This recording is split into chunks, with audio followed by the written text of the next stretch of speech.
So what you want to do, Thomas, is you want to hold it like that.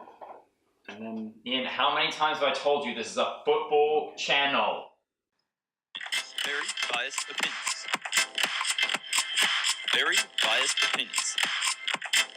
Biased opinions. Very biased opinions. Very biased opinions.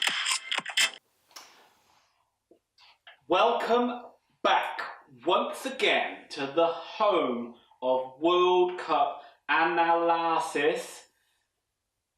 Very biased Opinions! Ooh, we're in Day number 3 of the World Cup showed us to have 4 games. What a day! I had 4 games of football yesterday without getting pissed off about England, without getting pissed off about Oxford United. It was fucking great. Well, I mean, Oxford did draw Coventry in the League Cup, so... Well, that was before Saturday, but that was a good thing. Yeah. Well, for us, it is. For us, like you're a Coventry fan. Take your fair weather Coventry. Sky Blues, baby! You still think that the... Yeah, Gordon Strachan still plays for him. Yeah, I'm glad you said that because I was really struggling for an old name. Yeah, Dion Devon. Huckabee. Welcome to the Coventry YouTube channel. Quinn. Oh, God. Right. First game of yesterday. The first game yesterday was France versus Australia. I really enjoyed this game. Yeah, it was entertaining. I thought it was really intriguing. What I liked at the start was, first of all, the Aussie fans are outstanding. Oh, they were loud. They were very loud. No matter what sport, they always seem to back their team, and they always act as that 12th man. Yeah. Well, I did love it as there was they do that countdown before kickoff, 5, 4, 3, 2, and the Aussie fans were like absolutely roaring really loud. And the first kick of the game, a guy boots it out of play, and they were like, ah.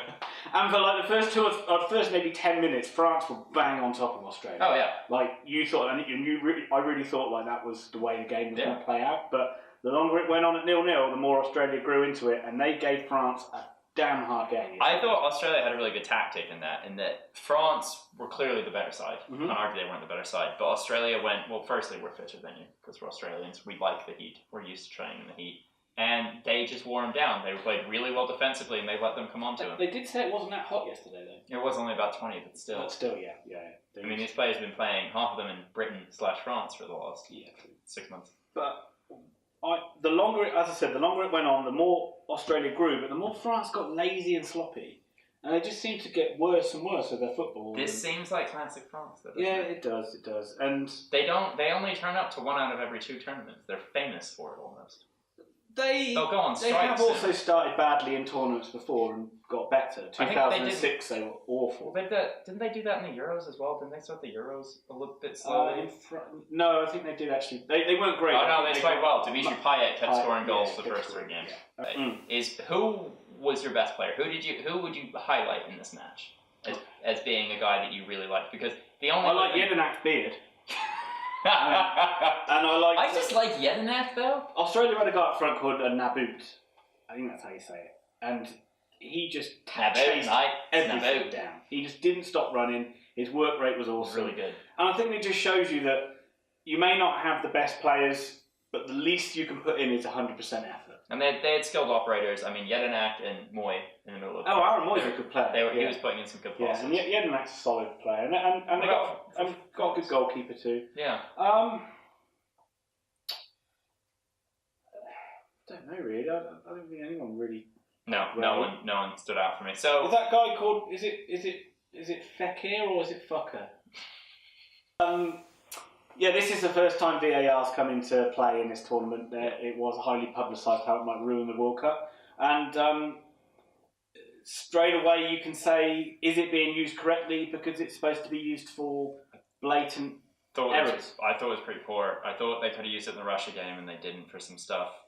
And then I just could not believe that ended up happening. Yeah. Well, France ended up winning a penalty.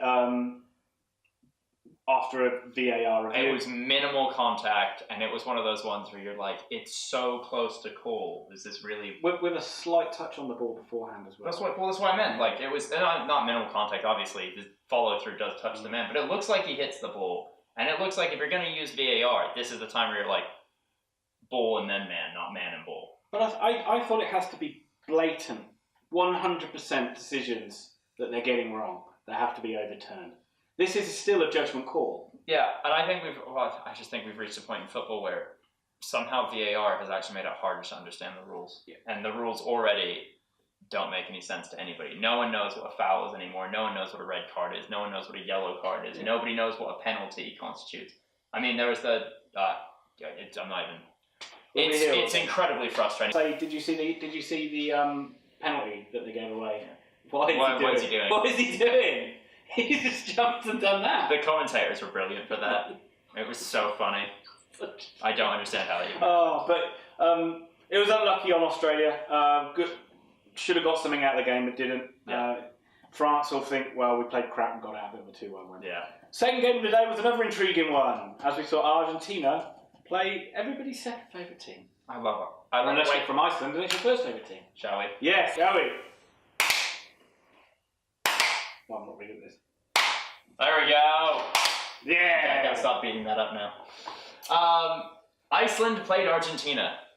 I described this game in our, as I'm going to say again, excellent World Cup group analysis videos, which you can check out on our channel, that this will be a nightmare opening game for Argentina, and I think it did prove to be. I mean, we both. I don't know. You put down Argentina to win, I think. I put down a ridiculous result. I got excited. Which it could have been. Argentina Argentina took the lead earlier on with Aguero. It was his first ever goal at a World Cup. I saw that, but what a finish. What a finish. I mean, he's never fit for a World Cup. Yeah, that's true. Iceland got straight back into it in typical Iceland style. They just keep playing, don't they? They don't know when they're beaten. They don't give you anything. I don't think any team sort of plays to their strength better than Iceland do. No. They know what they can do. They know what they can't do. You're playing the entire nation. I mean, they never stop moving. Right. They never stop, and they went in hard. Argentinian players were being felled like trees. Yeah. It wasn't. I don't even think they were dirty fouls. It was just full bodied, and every time you tried to get around them, they were the stronger person. Yeah. Like you had Argentinian players literally bouncing off the Icelanders. But the story will come back to being Messi's off day, won't it? Messi's Brewers day off. I think that's... Bueller. That's a terrible... I'm bringing in a new co-host later on today. I thought that, like, we can talk about Messi all day, but the Icelandic goalkeeper was incredible. Former film director. And he saved so many shots. The penalty was a good save, but it was a poor penalty. But the one late on in the game... Across his body. Oh, I thought that was in. I just looked in. And there were a couple ping shots that were kind of at him and easy catches. But nonetheless, I mean, we've already seen Karius concede a couple of those in the Champions League final. And Iceland deservedly got a point. Argentina, everybody seems to think that they are going to be a good side. I see a lot of problems with them. But I mean, I think the biggest problem you could possibly have for that team, and Messi has his problems. Let's not even get. I don't want to get stuck here just talking about Messi's failures. We've already talked about how great Ronaldo was, but Ronaldo having a good game the day before had nothing to do with Messi having a bad game here. He had 11 shots, 10 shots, the most he's ever had in a World Cup match. He didn't score, and they were like 20% on target. You can't tell me he wasn't pushing. Oh, he was straining.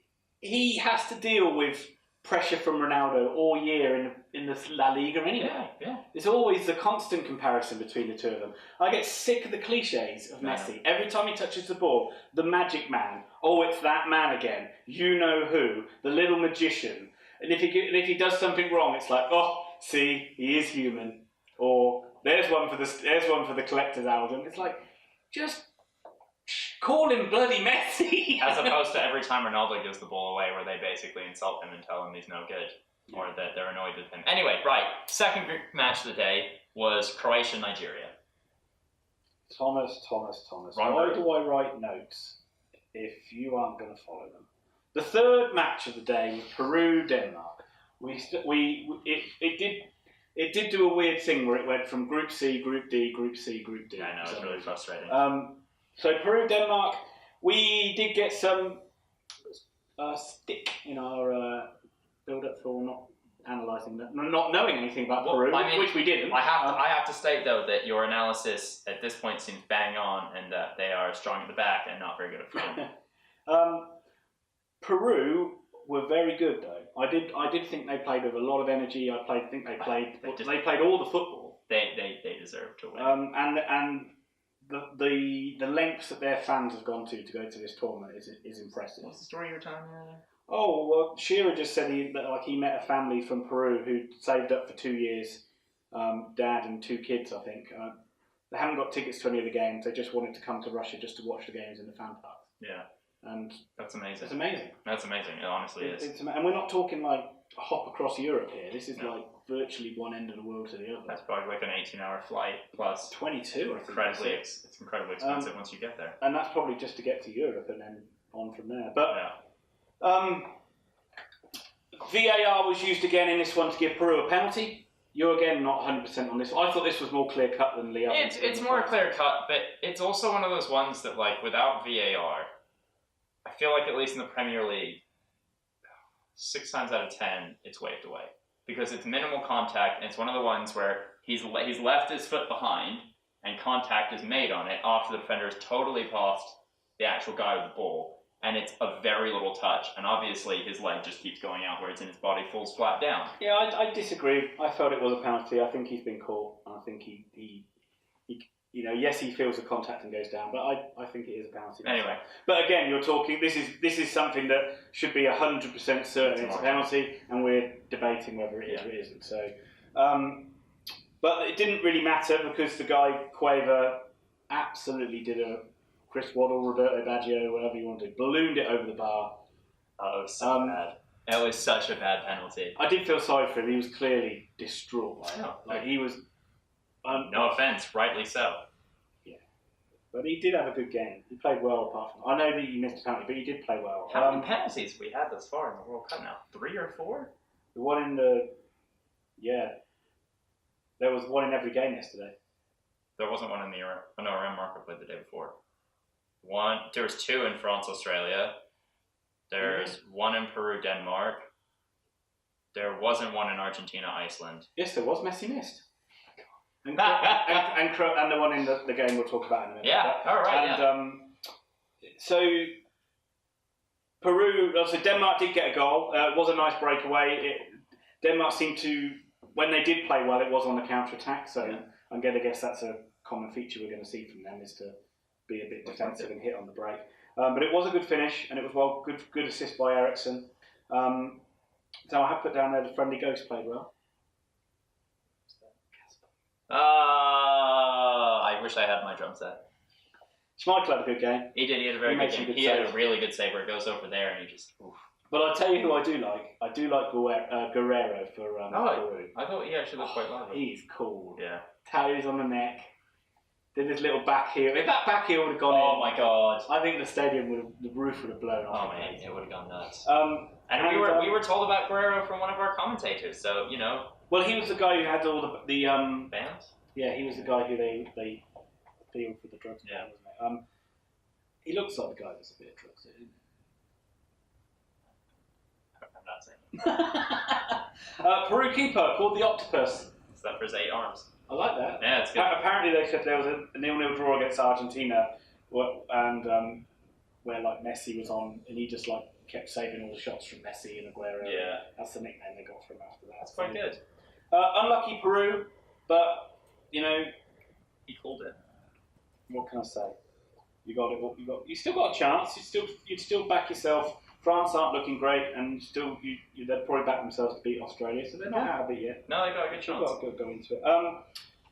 So the final game was probably the worst game of the bunch. Croatia, Nigeria. For some reason, Nigeria didn't put Harris in goal. No. Oh, sorry, he's still with us. Yeah, I'm back. Awful defending by Nigeria. Sloppy at a corner, just literally.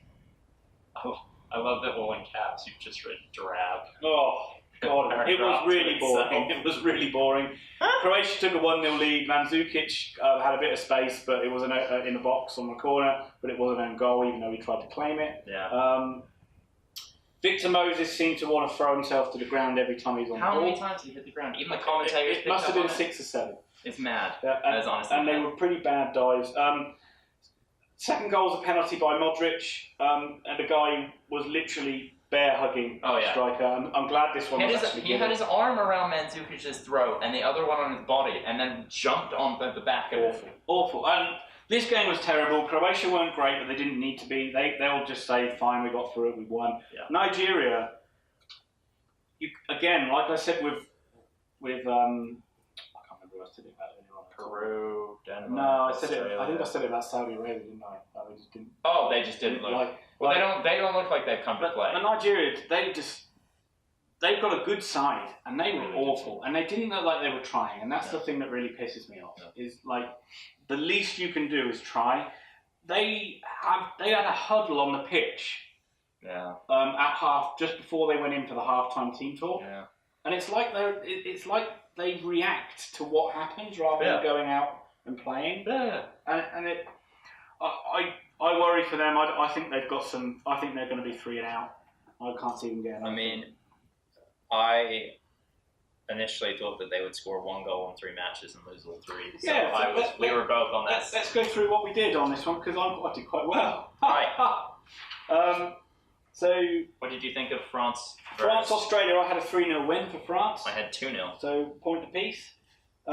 For the second game of the day, which was Argentina, Iceland, I had a 1-1 draw. I had 3-2 to Argentina. And if that result wasn't perfect, I also had Denmark 1-0. Absolutely. But you did get a point back on me in the final. Oh, good. For some reason, I put down Croatia 0, Nigeria 2. Do you have Nigeria picking up any other goals or wins? I got them picking up our goal in every game, but no more wins. I don't. I think you probably doctored my war chart. That seems very uncharacteristic based on my overall. I'm not going to lie to you. Do you remember when we got to the end of the war chart and you even pointed out that you'd made a series of very conservative guesses throughout the entire thing, having chatted quite big about how you wouldn't do that? This is what this is showing. I went big in mine. You're Mr. Conservative, and look at that. 4, 5. I got 12 points. I have 5. Okay, wow, it's a long way to go, Thomas. Long way to go. Not a close competition at the moment, though.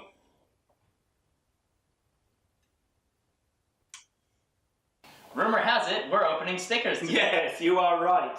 After we'll carry on the same as what we did yesterday with a pack of stickers for every 2 goals scored. Excellent. Mostly because I only bought 4 packs of stickers. Well, that should work out well. Hand me mine 2, you take your 2, and let's get to work. Let's get going, and as always, we'll show you if we've got anyone good. Good is a relative term, as always. I want Louis Tejada again. I Going on my wall. I got Christian Eriksen, who we already had. I hope Chris Waddle. Do you think he's on the Legends set? Chris Waddle? Oh my god, I got an English player. John Stones. Stonesies. I got Chicharito, but I think we already had him. We already have him, the little P. And I've got Jonathan Dos Santos, Giovanni's little brother. I got Marcelo again. Oh! Yay! We got Ronaldo! I got Sami Khedira. He's pretty good. He's pretty good. Yeah, he's a big player. And that's it. Well, we've really enjoyed speaking to you today. I can't think of anything we'd have rather done. But, after this video, please like, subscribe, and Twitter us whenever you get the chance. And we do have some exciting things coming up. We've got England game coming up tomorrow. We're going to be filming our reactions to that game as well. What? Oh, it is Monday tomorrow. Oh, sorry, I was just giving away when we're filming it. But we've got the England game coming up at some point in the future. And obviously we've got the games that happened on the Sunday as well, the 3 games, including Brazil and Germany, who've both got games. I'm very excited to see Brazil play Germany. Join us very soon. See you later.